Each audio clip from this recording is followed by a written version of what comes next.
iso akeh kok. Matur nuwun sing tanpa upama, Nduk, dene wis putaran sing ping 30. Bengi iki kegiatan malam setuwage sing diadani karo Pak Haji Sumanto isih lumaku kanthi becik. Kanca-kanca dalang padha mlumpuk. Kanca seniman sak kiwa tengene Kabupaten Karanganyar ya padha mlumpuk. Seniman-seniman mapan ing wulan poso kabeh padha prei. Terus bengi iki padha mlumpuk ana kene. Ngono. Bot-bote kabeh mung ngregengake, ngumandangake lan moncerake kabudayane awake dhewe. Wayang kulit sing tetelane wis diakoni karo jagat, diakoni karo dunia lewat Badan Pendidikan Dunia UNESCO. Lah iki tantangan kabeh karo para dalang.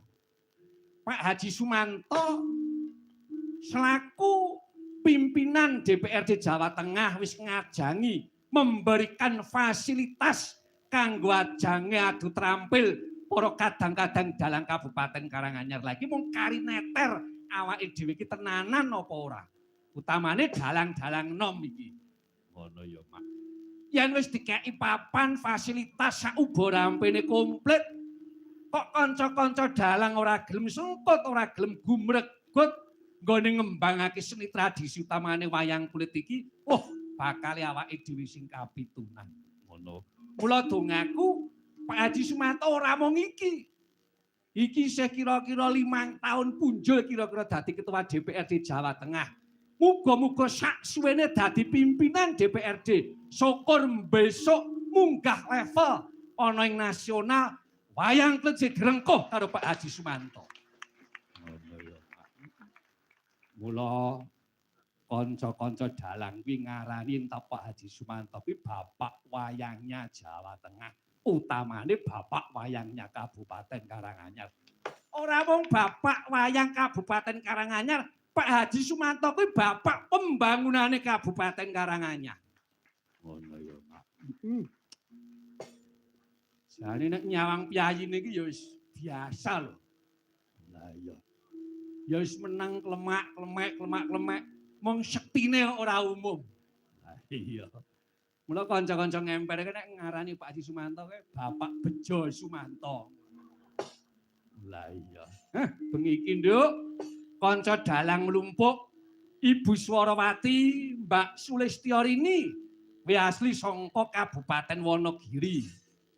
Saiki wis hijrah ana ing Lalung Kabupaten Karanganyar. Terus tengah kuwi Mbak Laras saka Kabupaten Wonogiri. Saiki mapan ana Gondangrejo Kabupaten Karanganyar. Terus kae Mbak Ika saka Kabupaten Kebumen. Saiki wis omah-omah ana ing Jaten Kabupaten Karanganyar.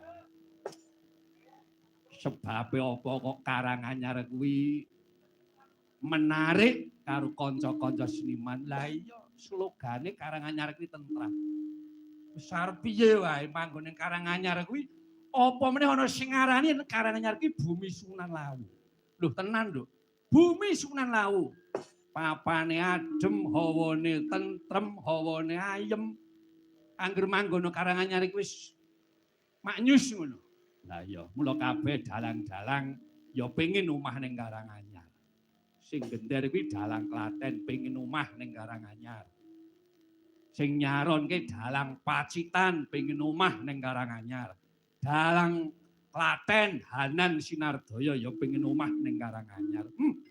Muga-muga Karanganyar dadi omahe para dalang sak Indonesia.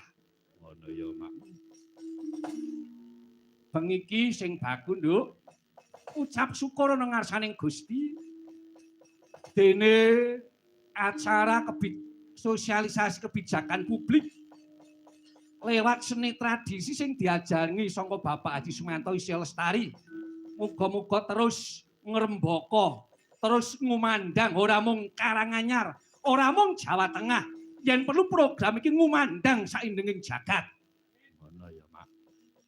Gamelan digelar, wayang digelar, mung karya awake dhewe sepira nggone bakal ngetok lan budidaya nguncarakake budayane awake dhewe iki. Ngono. Gandeng mau